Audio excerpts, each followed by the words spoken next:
ताज्या व महत्त्वाच्या घडामोडी जाणून घेण्यासाठी चॅनलला सबस्क्राइब करा व बेल आयकॉनला क्लिक करा। नवरात्रोत्सवानिमित्त सप्तशृंगी गडावरील तयारी पूर्ण। 24 तास मंदिर भाविकांसाठी राहणार खुले।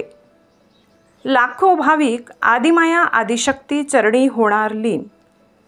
नवरात्रोत्सव काळात खासगी वाहनांना गडावर बंदी।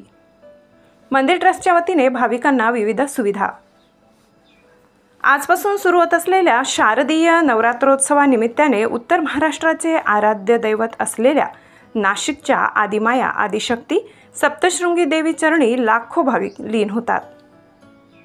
नवरात्रोत्सवानिमित्त श्री सप्तशृंगी देवी निवासिनी ट्रस्टच्या वतीने तयारी पूर्ण करण्यात आली असून मंदिर गाभारा परिसर स्वच्छ करण्यात आलाय, तर मंदिरावर आकर्षक विद्युत रोषणाई करण्यात आली आहे। भाविकांची गर्दी लक्षात घेता सुरक्षेच्या दृष्टीने दर्शन रेलिंग लावण्यात आली असून मोठ्या प्रमाणावर सुरक्षा रक्षक तैनात करण्यात आले आहेत। त्याचप्रमाणे सीसीटीव्ही कॅमेरेही लावण्यात आले आहेत।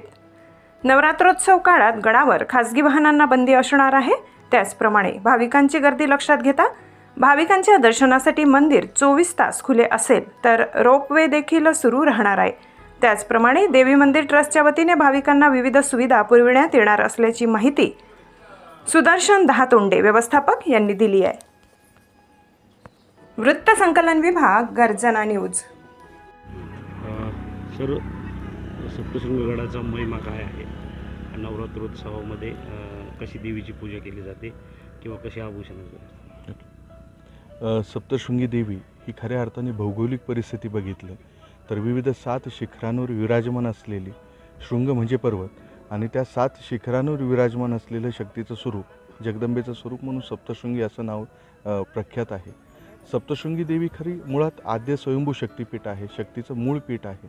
आपण संत ज्ञानेश्वरांची ती कुलस्वामिनी आहे, नाथ संप्रदायांची मार्गदर्शिका आहे। यास सप्तशृंगी देवी म्हणजे त्रिगुणात्मक स्वरूपिणी आहे। महालक्ष्मी, महाकाली आणि महासरस्वती असं देवीचं स्वरूप आहे। देवीची जी मूर्ती आहे ती स्वयंभू प्रकारातली असून ती 11 फूट उंच आणि 9 फूट रुंदीची आहे। देवीने विविध 11 अस्त्र, काही वस्तू अशा मिळून 18 हाताची स्वयंभू असलेली ही मूर्ती अष्टदशभुजा प्रकारातली आहे।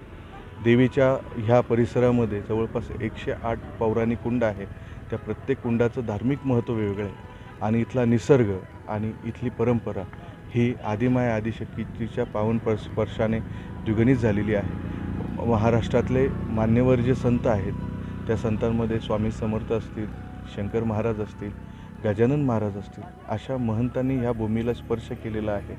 साईबाबा देखील गडावरती आल्याची आख्यायिका आहे। एकंदरीत सप्तशृंगगड हे अर्धपीठ नसून आद्यपीठ आहे आणि ह्या पीठाचं महत्त्व हे रामायणाच्या पूर्वी देखील होतं। प्रभू रामचंद्र देखील वनगमन मार्गामध्ये सप्तशृंगीच्या चरणी लीन झाले आणि इथून पंचवटीचा प्रवास आणि तिथून पुढे घटनाक्रम रामायणातला सर्वांना सर्वश्रुत आहे।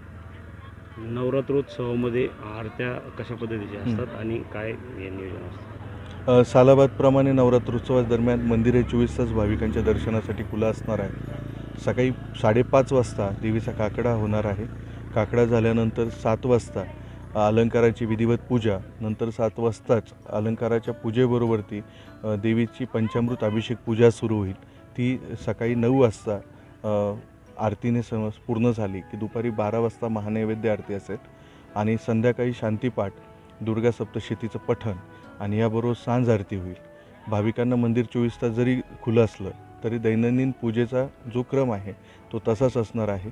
नवमीच्या दिवशी दुपारी 3-3:30 वाजता ध्वजाची विधिवत पूजा होईल, मिरवणूक होईल आणि रात्री 12 वाजता ध्वज शिखरावरती फडकवला जाईल आणि त्याच दिवशी संध्याकाळी 5 वाजता शतचंडी यज्ञ होम हवन होईल आणि त्याची पूर्णाहुती दसऱ्याच्या दिवशी सकाळी 10 वाजेच्या दरम्यान केली जाणार आहे।